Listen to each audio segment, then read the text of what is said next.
melaksanakan praktikum yang berjudul massa jenis zat cair. Massa jenis merupakan salah satu sifat fisika yang dimiliki setiap zat. Massa jenis menunjukkan banyaknya massa yang terdapat dalam setiap satuan volume suatu zat. Karena setiap zat memiliki susunan partikel dan komposisi yang berbeda, maka setiap zat juga memiliki massa jenis yang berbeda.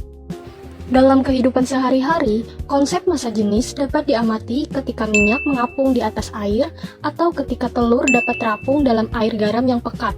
Fenomena tersebut terjadi karena adanya perbedaan massa jenis antar zat. Pada praktikum ini, kami akan menentukan massa jenis 3 jenis zat cair, yaitu air berwarna, air garam, dan juga minyak. Adapun tujuan praktikum ini adalah menentukan massa jenis masing-masing zat cair, membandingkan nilai massa jenis ketiganya, serta memahami pengaruh zat terlarut terhadap massa jenis suatu zat cair. Massa jenis atau densitas merupakan perbandingan antara massa suatu zat dengan volumenya. Secara matematis, massa jenis dirumuskan sebagai Rho sama dengan M per V. Dengan Rho sama dengan massa jenis, M sama dengan massa, dan V sama dengan volume. Berdasarkan rumus tersebut, dapat diketahui bahwa massa jenis dipengaruhi oleh massa dan volume zat. Dalam percobaan ini, volume seluruh sampel dibuat sama, yaitu 100 ml. Dengan demikian, perbedaan massa yang diperoleh akan menunjukkan perbedaan massa jenis dari masing-masing zat cair. Sebelum memasuki praktikum, kita harus mengetahui terlebih dahulu alat dan bahan yang akan digunakan. Pertama, ada gelas ukur 100 ml 2 buah, kemudian gelas beker 250 ml 3 buah, neraca 311, dan untuk bahannya ada minyak, air, dan juga garam. Selanjutnya, neraca dikalibrasi terlebih dahulu hingga menunjukkan angka 0 agar hasil pengukuran lebih akurat. Setelah itu, gelas beker kosong ditimbang menggunakan neraca dan massanya dicatat pada tabel pengamatan. Kemudian, kami mengukur 100 ml air berwarna menggunakan gelas ukur.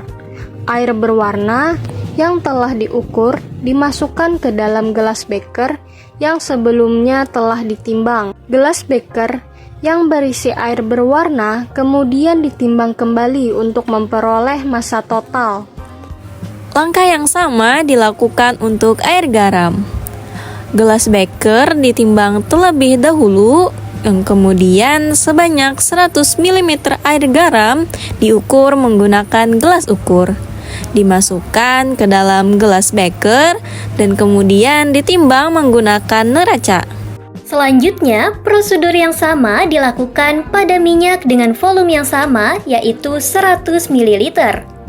Massa zat cair diperoleh dari selisih antara massa gelas beker berisi zat cair dengan massa gelas beker kosong.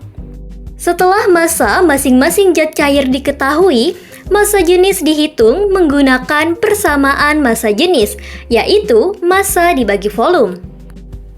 Berdasarkan hasil pengamatan diperoleh data sebagai berikut. Untuk air berwarna, massa gelas beker kosong sebesar 105,5 gram, massa gelas beker dan air berwarna sebesar 202,5 gram, sehingga massa air berwarna sebesar 97 gram. Untuk air garam, massa gelas beker kosong sebesar 127,7 gram, massa gelas beker dan air garam sebesar 230,5 gram, sehingga massa air garam sebesar 102,8 gram. Untuk minyak, massa gelas beker kosong sebesar 108,8 gram, massa gelas beker ditambah dengan minyak sebesar 195,5 gram, sehingga massa minyak sebesar 86,7 gram. Nah, selanjutnya berdasarkan data hasil pengamatan, maka kita dapat melakukan perhitungan massa jenis yang mana menggunakan rumus Rho sama dengan massa per volume, di mana pada air berwarna massa jenisnya didapatkan besar 0,97 kali 10 pangkat 3 kg per meter kubik. Lalu pada air garam dengan volume air yang sama, massa jenisnya didapatkan sebesar 1,028 dikali 10 pangkat 3 kg per meter kubik. Dan terakhir pada minyak dengan volume yang sama yaitu 100 ml didapatkan massa jenisnya sebesar 0,867 dikali 10 pangkat 3 kg per meter kubik.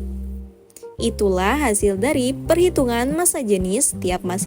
Berdasarkan hasil perhitungan, diketahui bahwa air garam memiliki massa jenis paling besar, yaitu 1,028 kali 10 pangkat 3 kg per meter kubik.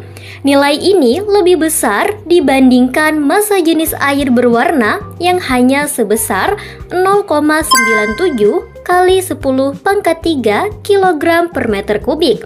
Hal tersebut terjadi karena pada air garam terdapat zat terlarut berupa garam yang menambah massa larutan tanpa menyebabkan pertambahan volume yang signifikan.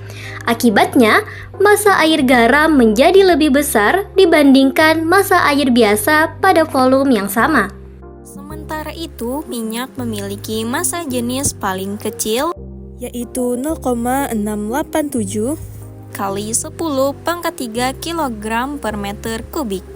Nilai massa jenis yang lebih kecil menunjukkan bahwa partikel-partikel penyusun minyak memiliki kerapatan yang lebih rendah dibandingkan partikel-partikel penyusun air. Karena massa jenis minyak lebih kecil daripada air, maka minyak akan mengapung apabila dicampurkan dengan air. Hasil praktikum ini sesuai dengan fenomena yang sering kita temui dalam kehidupan sehari-hari. Misalnya pada tumpahan minyak di permukaan air atau pada campuran minyak dan air yang membentuk dua lapisan yang berbeda. Sekian video praktikum dari kami. Sampai jumpa.